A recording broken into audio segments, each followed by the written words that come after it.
વાર્તાનું શીર્ષક છે ઉડી ગયેલો બલ્બ। જય શ્રી કૃષ્ણ, જય માતાજી। આ વાર્તા તમને અને અમને એ શીખ આપે છે કે ગમે તે દરજ્જો તમારી પાસે હોય તો પણ અભિમાન ન રાખવું જોઈએ। આ વાર્તા ફક્ત જાણકારી માટે છે, કોઈ વ્યક્તિગત લાગુ કરવી નહીં। જય માતાજી। વિડીયો સારો લાગે તો લાઇક, શેર, કમેન્ટ જરૂર કરશો। ભક્તિ વેદિકા ચેનલમાં નવા હો તો સબસ્ક્રાઈબ કરવાનું ભૂલશો નહીં। ચાલો જોઈએ વાર્તાનો સારાંશ। તાજેતરમાં નિવૃત્ત થયેલા એક આઈએએસ અધિકારી ગાંધીનગર રહેવા આવ્યા અને શહેરમાં સ્થાયી થયા। આ મોટા નિવૃત્ત આઈએએસ અધિકારી પાર્કમાં ફરતા લોકોને તિરસ્કારથી જોતા પણ તે કોઈની સાથે વાત કરતા ન હતા। એક દિવસ તેઓ સાંજે એક વૃદ્ધ વ્યક્તિ સાથે ગપસપ કરવા બેઠા અને પછી સતત તેમની બાજુમાં બેસવા લાગ્યા, પરંતુ તેમની વાતચીતનો વિષય એક જ હતો કે હું વડોદરામાં એટલા મોટા આઈએએસ ઓફિસર હતો કે પૂછશો જ નહીં। અહીં તો હું મજબૂરીથી આવ્યો છું, મારે તો દિલ્હીમાં સ્થાયી થવું જોઈતું હતું, ત્યાં મજા આવત। અને તે વડીલ દરરોજ શાંતિથી તેમની વાત સાંભળતા હતા, પણ એક દિવસ પરેશાન થઈ ગયેલા વૃદ્ધે તેને સમજાવ્યું, શું તમે ક્યારેય ઉડી ગયેલ બલ્બ જોયો છે? બલ્બ ઉડી ગયા પછી શું કોઈ જોવે છે કે બલ્બ કોઈ કંપનીના બનેલો હતો, અથવા કેટલા વોટનો હતો, અથવા તેમાં કેટલો પ્રકાશ કે ઝણઝણાટ હતો?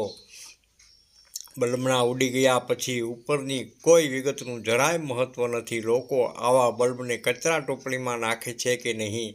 પેલા નિવૃત્ત આઈએએસ અધિકારીએ સંમતિમાં માથું ધુણાવ્યું ત્યારે વડીલે ક્રોધમાં કહ્યું, નિવૃત્ત પછી આપણા બધાની હાલત પણ ઉડી ગયેલા બલ્બ જેવી થઈ જાય છે। આપણે ક્યાં કામ કરતા હતા, કેટલા મોટા નાના હોદ્દા પર હતા, આપણી સ્થિતિ વટ શું હતો, આ બધાની કોઈ ફરક પડતો નથી। હું ઘણા વર્ષોથી આ સોસાયટીમાં રહું છું અને આજ સુધી મેં કોઈને કહ્યું નથી કે હું 2 વખત સંસદ સભ્ય બનેલો છું। શર્માજીની સામે જે બેઠેલા છે તે રેલવેમાં જનરલ મેનેજર હતા।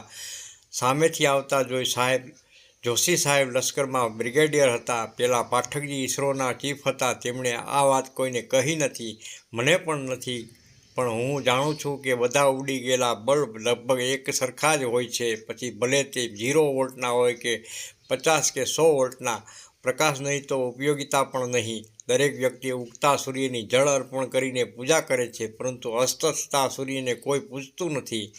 કેટલાક લોકો પોતાના પદને લઈને એટલા બધા વહેમમાં હોય છે કે નિવૃત્ત થયા પછી પણ તેઓ તેમના સારા દિવસો ભૂલતા નથી અને તેઓ તેમના ઘરે પ્લેટો તકતી લગાવે છે। નિવૃત્ત આઈએફએસ, નિવૃત્ત આઈએએસ, નિવૃત્ત આઈપીએસ, નિવૃત્ત પીસીઆઈ, નિવૃત્ત ન્યાયાધીશ વગેરે વગેરે। હવે આ નિવૃત્ત આઈએફએસના doctor, PCS, tehsildar, patwari, babu, professor, principal, શિક્ષક એવી વાળી ક્યાં કોઈ પોસ્ટ છે? ભાઈ, માન્યું કે તમે ખૂબ મોટા ઓફિસર હતા, હોશિયાર પણ હતા, ઓફિસમાં તમારો વટ પણ હતો, એનું હવે શું? વાસ્તવમાં આનાથી કોઈ ફરક નથી પડતો, પણ મહત્ત્વનું એ છે કે તમે જ્યારે ઓફિસમાં પદ ઉપર હતા ત્યારે કેવા માણસ હતા, તમે જીવનને કેટલું સ્પર્શ્યું, કેવું જીવ્યા, તમે સામાન્ય લોકો પર કેટલું ધ્યાન આપ્યું, તમારા મિત્રોના કેટલા કામમાં આવ્યા, તમારા કર્મચારીઓને કેટલા કામમાં આવ્યા, તમારી પવિત્ર ડ્યુટી કેવી રીતે બજાવી, લોકોને કેટલા મદદરૂપ થયા, અથવા તો માત્ર અભિમાનમાં જ રહ્યા, કોને કેટલા ધક્કા ખવડાવ્યા। ઓફિસમાં રહીને જો તમે અહંકાર જ કરતા હોય તો યાદ રાખજો કે એક દિવસ દરેકને ઉડી ગયેલા બલ્બ જેવું થવાનું છે। આ પોસ્ટ એવા લોકો માટે આરીસો છે કે જેઓ પદ અને સત્તા ધરાવતા હોય પણ પોતાની કલમની ક્યારેય સમાજનું હિત કરી શક્યા નથી અને નિવૃત્ત પછી સમાજ માટે મોટી ચિંતા કરવા લાગે છે।